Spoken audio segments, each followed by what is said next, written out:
ഇങ്ങനെയൊക്കെ പറയുമ്പോൾ എന്നാൽ അവിടെ പഠിച്ചാൽ കൊള്ളാമെന്ന് നമുക്കൊക്കെ തോന്നും. നമുക്ക് മാത്രമല്ല എല്ലാവർക്കും തോന്നും. സ്വാഭാവികമായിട്ടും മെഡിക്കൽ മേഖല ഒരു കണക്കിന് അതിനൊരു എക്സാമ്പിളാണ്. പാരൻസിനൊരു ഡോക്ടർ കുടുംബത്തിൽ വേണം, അല്ലെങ്കിൽ എൻ്റെ മോനൊരു ഡോക്ടറാവണം, മോളൊരു ഡോക്ടറാവണം എന്ന ആഗ്രഹത്തിൻ്റെ പുറത്ത് കുട്ടികളെ ഒരിക്കലും തള്ളിവിടരുത്. അസ്സലാമു അലൈക്കും വറഹ്മത്തുള്ള. പീസ് റേഡിയോയുടെ വഴികാട്ടി പ്രോഗ്രാമിലേക്ക് എല്ലാവർക്കും സ്വാഗതം. ഇന്ന് നമ്മൾ ഡിസ്കസ് ചെയ്യുന്ന വിഷയം എന്ന് പറയുന്നത്, ഒരുപാട് കോമ്പറ്റീഷൻ വേൾഡിലാണ് നമ്മുടെ മക്കളുള്ളത്. ഒരുപാട് കോമ്പറ്റീഷൻ എക്സാമുകൾ പ്രത്യേകിച്ച് +1 +2 കഴിഞ്ഞാൽ അവർ എഴുതാനുമുണ്ട്. നീറ്റ്, JEE, CUET പോലെയുള്ള ഒരുപാട് രംഗത്തെ പ്രീമിയർ ഇൻസ്റ്റിറ്റ്യൂട്ടുകളിലേക്ക് എത്തിച്ചേരാൻ വേണ്ട കോമ്പറ്റീഷൻ എക്സാമുകൾ. ഈ എക്സാമുകൾക്ക് എങ്ങനെയാണ് പ്രിപ്പയർ ചെയ്യേണ്ടത്, ഏതൊക്കെ എക്സാമുകളാണ് അവർക്ക് ഇനി ഫ്യൂച്ചറിൽ എഴുതാനുള്ളത്, ഇത്തരം എക്സാമുകൾ എഴുതിയാൽ അവർക്ക് ലഭിക്കുന്ന ഗുണങ്ങൾ, അല്ലെങ്കിൽ പ്രീമിയർ ഇൻസ്റ്റിറ്റ്യൂട്ടുകളിലേക്ക് അവർ എത്തിച്ചേർന്നാലുള്ള അതിൻ്റെ ഉപകാരങ്ങൾ എന്തെല്ലാമാണ്, അതിന് പാരൻസും നമ്മുടെ മക്കളൊക്കെ ശ്രദ്ധിക്കേണ്ട കാര്യങ്ങൾ എന്തൊക്കെയാണ് തുടങ്ങിയ ടോപ്പിക്കുകളിലാണ് നമ്മൾ ഡിസ്കസ് ചെയ്യുന്നത്. എൻ്റെ കൂടെയുള്ളത് IIT മദ്രാസിൽ നിന്നും ഡ്യുവൽ ഡിഗ്രി പൂർത്തിയാക്കിയ, ഇപ്പോൾ യൂണിവേഴ്സൽ ഇൻസ്റ്റിറ്റ്യൂട്ടിൽ ഫിസിക്സ് ടീച്ചർ കൂടിയായിട്ടുള്ള ഫവാസ് MP സാറാണ്. സാർ, വഴികാട്ടി പ്രോഗ്രാമിലേക്ക് സ്വാഗതം. നമ്മൾ നേരത്തെ പറഞ്ഞതുപോലെ നമ്മുടെ മക്കൾ ഭയങ്കര ഒരു കോമ്പറ്റീഷൻ വേൾഡിലാണ് ആക്ച്വലി ഉള്ളത്.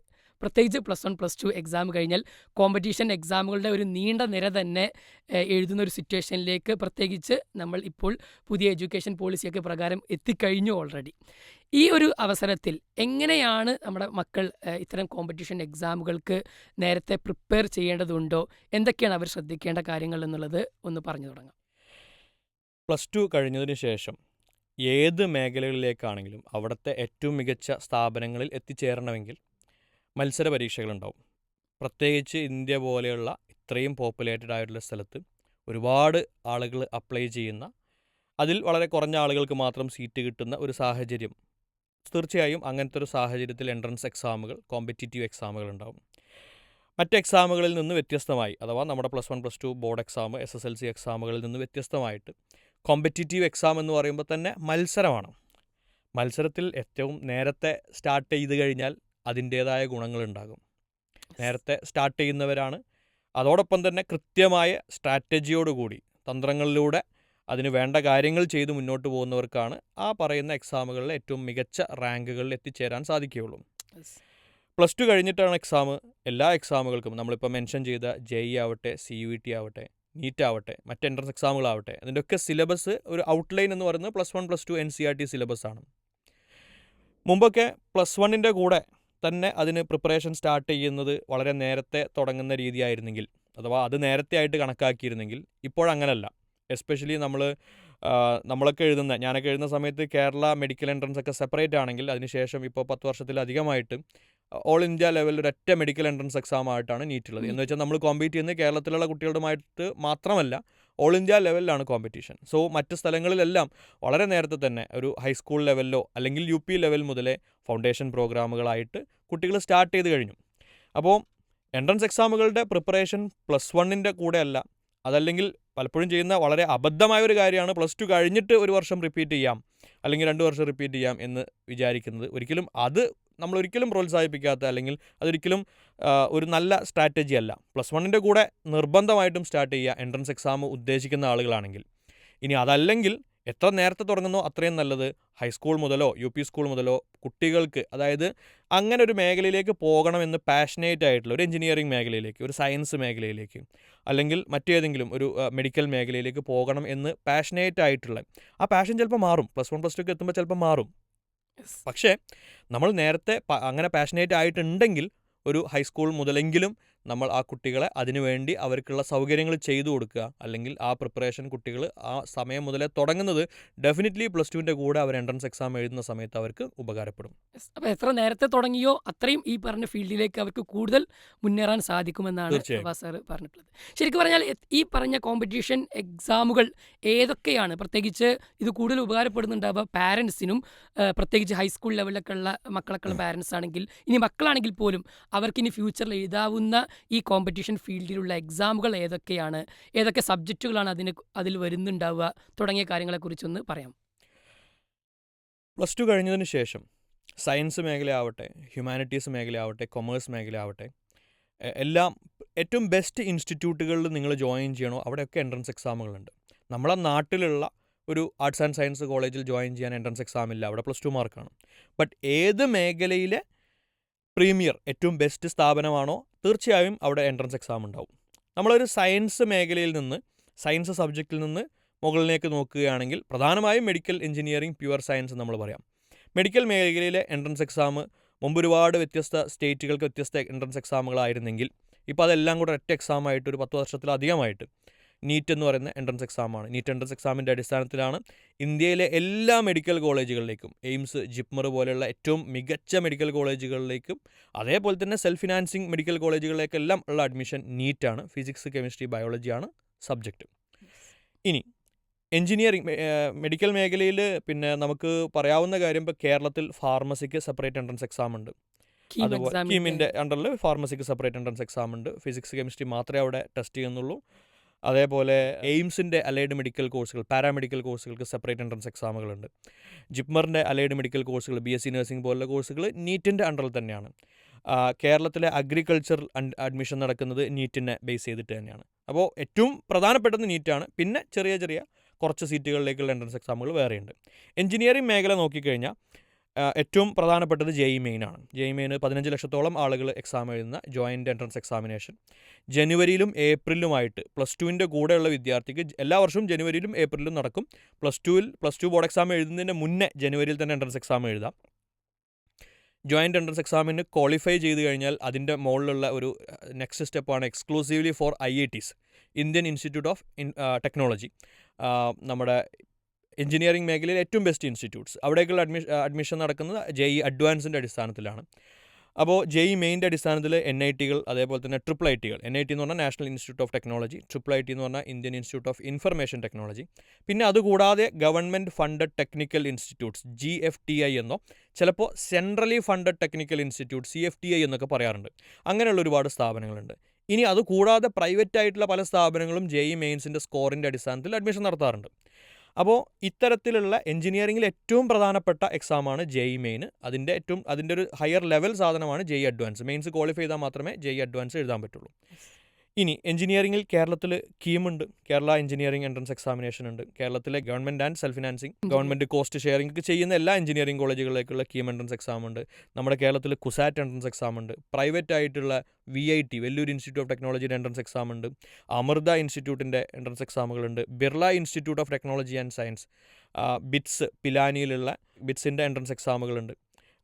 അതുപോലെ മറ്റനേകം എഞ്ചിനീയറിംഗ് കോളേജുകളിലേക്ക് എൻട്രൻസ് എക്സാമുകൾ സെപ്പറേറ്റ് ആയിട്ടുണ്ട്. ഇതാണ് ഏറ്റവും കോമൺ ആയിട്ട് എസ്പെഷ്യലി നമ്മൾ കേരളത്തിലുള്ളവർ എഴുതാറുള്ള എൻട്രൻസ് എക്സാമുകൾ. ഇനി ഒരു പ്യുവർ സയൻസ് നോക്കുകയാണെങ്കിൽ പ്യുവർ സയൻസിൻ്റെ ഏറ്റവും മികച്ച സ്ഥാപനങ്ങൾ എന്ന് പറയുന്നത് ബാംഗ്ലൂർ IISc ആണ്. IISc സെപ്പറേറ്റ് എൻട്രൻസ് എക്സാം നടത്തുന്നില്ല. Indian institute of science Bangalore ഒരൊറ്റ സ്ഥാപനമേ ഉള്ളൂ. അതുകൊണ്ട് അതിനുവേണ്ടി മാത്രം അവർക്കൊരു എൻട്രൻസ് എക്സാം നടത്താൻ ബുദ്ധിമുട്ടുള്ളതുകൊണ്ട് അവർ JEE മെയിൻസ്, JEE അഡ്വാൻസിൻ്റെ മാർക്കുകൾ നോക്കിയിട്ടാണ് അഡ്മിഷൻ നടത്തുന്നത്. പിന്നെ ഉള്ളത് IISER, Indian institute of science education and research. കേരളത്തിൽ തിരുവനന്തപുരത്തടക്കം 7 IISERകളുണ്ട്. അവിടേക്ക് IISER ആപ്റ്റിറ്റ്യൂഡ് ടെസ്റ്റ് എന്ന് പറയുന്ന എൻട്രൻസ് എക്സാം നടക്കാറുണ്ട്. പിന്നെ ഉള്ളത് NISER, national institute of science education and research, ഒരു സ്ഥാപനമേ ഉള്ളൂ. NISERൻ്റെ അതിലേക്ക് നെസ്റ്റ് എന്ന് പറയുന്ന എൻട്രൻസ് എക്സാം നടക്കാറുണ്ട്. ഇനി നമുക്ക് പ്യുവർ സയൻസ് തന്നെ ഇന്ത്യയിലുള്ള സെൻട്രൽ യൂണിവേഴ്സിറ്റികളുണ്ട്. ഡൽഹി യൂണിവേഴ്സിറ്റിയിൽ പോയിട്ട് നമുക്ക് പഠിക്കാം, അല്ലെങ്കിൽ പോണ്ടിച്ചേരി യൂണിവേഴ്സിറ്റിയിൽ പോയിട്ട് പഠിക്കാം, അതേപോലെ ഹൈദരാബാദ് യൂണിവേഴ്സിറ്റിയിൽ പോയിട്ട് പഠിക്കാം. അവിടെയൊക്കെ പഠിക്കണമെങ്കിൽ CUET, മുമ്പ് സെൻട്രലായിരുന്നു, ഇപ്പോൾ common university entrance test exam എഴുതാം.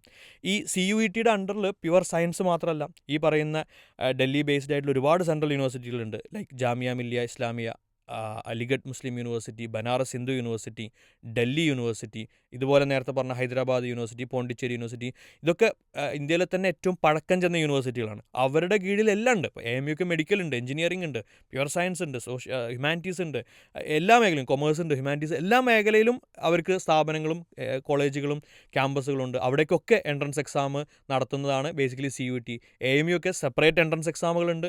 CUETൻ്റെ ബേസിൽ അഡ്മിഷൻ നടത്താറുണ്ട്. ഈവൻ അവിടെയൊക്കെ ചില സ്ഥലത്ത് +2 മാർക്കിൻ്റെ അടിസ്ഥാനത്തിൽ അഡ്മിഷൻ ഉണ്ട്.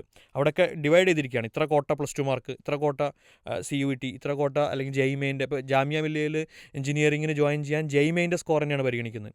Jamia Millia separate entrance exam നടത്തുന്നുണ്ട്. അപ്പോൾ ഇതൊക്കെ ഏറ്റവും ബെസ്റ്റ് ഇൻസ്റ്റിറ്റ്യൂട്ട്സ് ആണ്. ഇവിടെയൊക്കെ ജോയിൻ ചെയ്യണമെങ്കിൽ എൻട്രൻസ് എക്സാമുകൾ എഴുതണം. ഇനി കൊമേഴ്സ് മേഖലയിൽ നമ്മൾ മുന്നോട്ട് നോക്കുകയാണെങ്കിൽ IIM Indian institute of management ആണ് കൊമേഴ്സ് അല്ലെങ്കിൽ മാനേജ്മെൻറ്റ് ബിസിനസ് ഒക്കെ പഠിക്കാൻ ഇന്ത്യയിലെ ഏറ്റവും ബെസ്റ്റ് ഇൻസ്റ്റിറ്റ്യൂട്ട്സ്. +2 കഴിഞ്ഞ് അവിടെ ജോയിൻ ചെയ്യുന്ന വിദ്യാർത്ഥികൾക്ക് +2 കഴിഞ്ഞ് എല്ലാ IIMലും ജോയിൻ ചെയ്യാൻ സാധ്യമല്ല.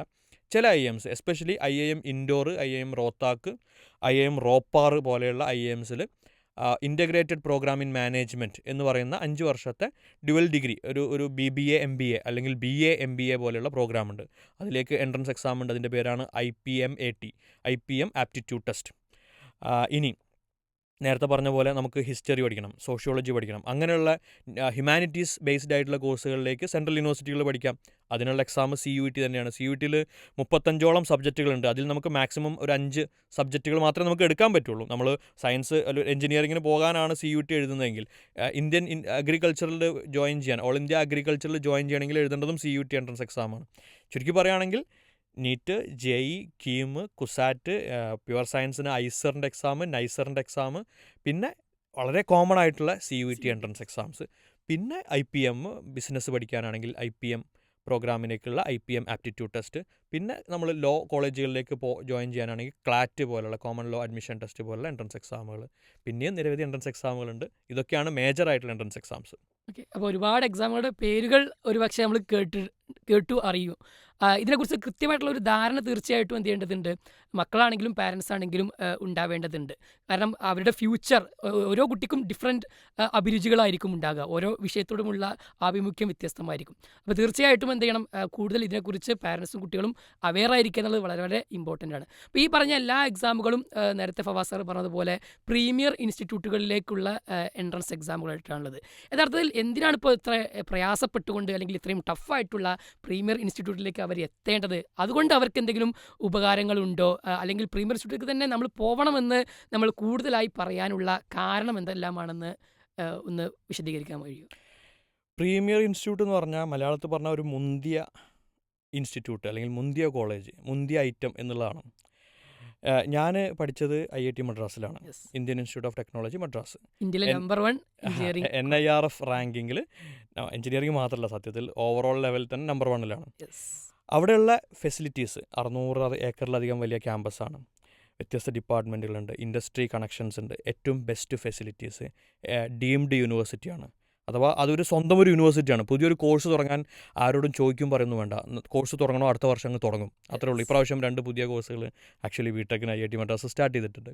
IIT മദ്രാസിൻ്റെ ഓൺലൈൻ കോഴ്സുകളുണ്ട്.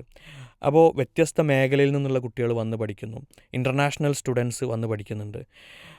എല്ലാ അതുപോലെ തന്നെ നമ്മൾ എക്സ്ട്രാ കരിക്കുലർ, ഇപ്പോൾ സ്പോർട്സിനൊക്കെ നോക്കിക്കഴിഞ്ഞാൽ എല്ലാ ഡിഫറെൻ്റ് ആയിട്ടുള്ള സ്പോർട്സിനും അതിനുള്ള ഫെസിലിറ്റീസ് അവിടെയുണ്ട്. സോ ഇൻഫ്രാസ്ട്രക്ചർ, ഫെസിലിറ്റീസ്, ഏറ്റവും അപ്ഡേറ്റഡ് ആയിട്ടുള്ള കരിക്കുലം, ഇൻ്റർനാഷണൽ കണക്ഷൻസ്, ചെറിയ കണക്ഷൻസ് അല്ല. പിന്നെ വളരെ ഇമ്പോർട്ടൻ്റ് ആയിട്ടുള്ളൊരു കാര്യം, നമ്മുടെ പിയർ ഗ്രൂപ്പ്. ഓക്കെ, നമ്മൾ ഏറ്റവും നല്ല ഇൻസ്റ്റിറ്റ്യൂട്ട് ചെന്ന് കഴിഞ്ഞാൽ നമ്മൾ പറയാറുണ്ട്, നമ്മളെക്കാളും മികച്ച ആൾക്കാരുള്ളടുത്ത് ചെന്നാൽ നമ്മൾ ഒന്നും കൂടെ നന്നാകും, നമ്മൾ ഇമ്പ്രൂവ് ആവും. അല്ലാതെ കൂട്ടത്തിൽ ഏറ്റവും മികച്ച ആൾ നമ്മളാണെങ്കിൽ നമ്മൾക്ക് വലിയ വ്യത്യാസമൊന്നും ഉണ്ടാവില്ല. അപ്പോൾ അങ്ങനെയുള്ള സ്ഥലങ്ങളിൽ ചെല്ലുമ്പോൾ, ഇപ്പം നമ്മൾ IIT മദ്രാസിൽ എനിക്ക് പറയുമ്പോൾ എക്സാമ്പിൾ പറയുകയാണെങ്കിൽ ദിലീപ് കൈനിക്കര IAS എൻ്റെ ബാച്ച്മേറ്റാണ്, നമ്മൾ തിരൂർ സബ് കളക്ടറാണ് അദ്ദേഹം. അപ്പോൾ അത്തരത്തിലുള്ള, അതേപോലെ എൻ്റെ കൂടെ പഠിച്ചവരിൽ ഇപ്പം ഞാൻ അധ്യാപകരായിട്ടുള്ള ആൾക്കാരുണ്ട്, ആപ്പിളിലും ഗൂഗിളിലും മൈക്രോസോഫ്റ്റിലും വർക്ക് ചെയ്യുന്ന ആൾക്കാരുണ്ട്, അതേപോലെ IASലേക്കും സിവിൽ സർവീസിലേക്കും പോയ ആളുകളുണ്ട്. അപ്പോൾ വ്യത്യസ്ത മേഖലകളിലേക്ക് പോയ ആളുകളുണ്ട് അവരുടെ പാഷൻ അനുസരിച്ച്. പക്ഷേ ഇവരൊക്കെ ഒന്നിനൊന്ന് മെച്ചമായിരുന്നു. അവരൊക്കെ കൂടെയാണ് ഞാൻ പഠിക്കുന്നത്. അപ്പോൾ സ്വാഭാവികമായിട്ടും നമുക്കും അതിൻ്റേതായ ഇമ്പ്രൂവ്മെൻ്റ് ഉണ്ട്. അപ്പോൾ പിയർ ഗ്രൂപ്പ് വളരെ ഇമ്പോർട്ടൻ്റ് ആയിട്ടുള്ളൊരു കാര്യമാണ്. അപ്പോൾ നമ്മൾ ഏറ്റവും മികച്ച കോളേജിൽ എത്തിച്ചെന്ന് കഴിഞ്ഞാൽ അതുണ്ടാവും. പിന്നെ അവിടുത്തെ അലുമിനി നെറ്റ്വർക്ക്, അത് നമ്മുടെ ജോബ് ഓപ്പർച്യൂണിറ്റീസിനെ കൃത്യമായിട്ട്, പ്ലേസ്മെൻറ്റ് ഓപ്പർച്യൂണിറ്റീസിൽ കൃത്യമായിട്ട് അഫക്റ്റ് ചെയ്യുന്നൊരു കാര്യമാണ് ഈ അലുമിനി നെറ്റ്വർക്ക്. IITയിലൊക്കെ പഠിച്ചു പോയ ആളുകൾ പല കമ്പനികളുടെയും ടോപ്പ് മോസ്റ്റ് പൊസിഷൻസിലാണ്. ലൈക്ക് സുന്ദർ പിച്ചെ പോലുള്ള ആളുകൾ ഗൂഗിളിൻ്റെ CEO ആണ്.